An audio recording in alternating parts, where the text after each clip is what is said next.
Для нас будет праздник, большой праздник будет. Почему? Без воды это не жизнь вообще.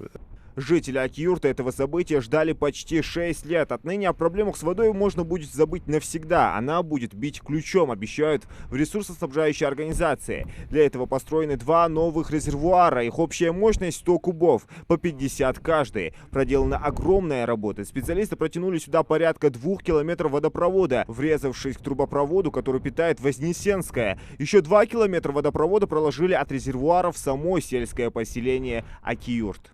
Труба хорошая, труба диаметром 160 его сачевар. От трассы до сюда 10 атмосфер, а от насоса к Аки-юрту 25 атмосфер его же труба полиэтиленовая. Вместе с резервуарами построена и новейшая насосная станция. Ее мощность 30 кубометров в час. Здесь их 2. Один рабочий, другой запасной. Напор водяного столба 120 метров. Дороговато в удовольствие насос. Дорогой, за 2 миллиона он стоит где-то. Очень дектор, бандях. Осталось только подключение и пустить воду. Также специально под резервуар оборудованы 23 колодца. Каждый из них будет выполнять свою функцию, но основная из них – это фильтрация воды. Для слива воды на мокрой колодце, когда запускается вода, для хилыри по трубах первый этап, его сбрасывает на мокрый колодец.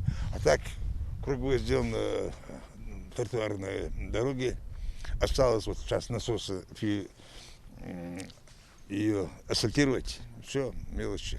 В Аки-юрте проживают чуть больше 1500 жителей. Сельчане испытывали трудности из-за отсутствия воды. Работали водовозы. Какая-то частица все же поступала вода. Покупали ее, платили за эту воду. Вот так решалась проблема. Работы по строительству водозаборного парка начались еще в мае прошлого года в рамках федерального проекта «Чистая вода». Полный запуск объекта планируется уже в конце этого года. Таким образом, перед жарким летом Аки-юрт больше не будет испытывать проблем с нехваткой воды. Благодаря главе республики нашему вот построили вот это водозаборное, вот это, ну, будет вода хитсу, да, мола. Раньше Аки-юрт подпитывался Сунжинским водозабором, который не справлялся со своими функциями. Сейчас с запуском новых резервуаров Сунжи сможет распределять воду по своему городу. До конца года на модернизацию водоснабжения по федеральному проекту «Чистая вода» в Ингушетии потратят более 400 миллионов рублей. Зелимхан Калоев, Мухаммад Билакиев, Новости 24.